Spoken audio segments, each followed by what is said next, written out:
السلام علیکم۔ ملکی اور غیر ملکی تازہ ترین خبروں اور کرنٹ ایشو سے باخبر رہنے کے لیے ہمارے ساتھ رہیں۔ رخ کریں گے لاہور کا، جہاں سے رپورٹ کر رہے ہیں ہمارے نمائندے عرفان خان۔ پنجاب حکومت نے جنوبی پنجاب کی سیکرٹریٹ کے لیے 257 نئی سیٹوں کی منظوری دے دی ہے۔ Higher education, specialized health and medical education میں نئی سیٹوں کی منظوری دے دی گئی ہے۔ تفصیلات کے مطابق primary and secondary health care department اور اسکول ایجوکیشن میں بھی نئی سیٹوں کی منظوری دے دی گئی ہے۔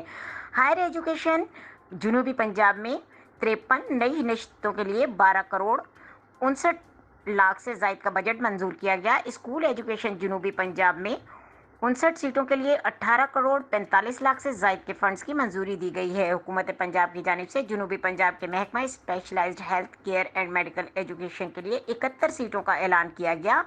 ان سیٹوں کے لیے 18 کروڑ 20 لاکھ روپے کے فنڈز کی منظوری دی گئی ہے۔ مزید خبروں اور اپڈیٹ کے لیے ہمارے ساتھ رہیں۔ سب سے پہلے، سب سے تیز کے نیوز چینل انٹرنیشنل۔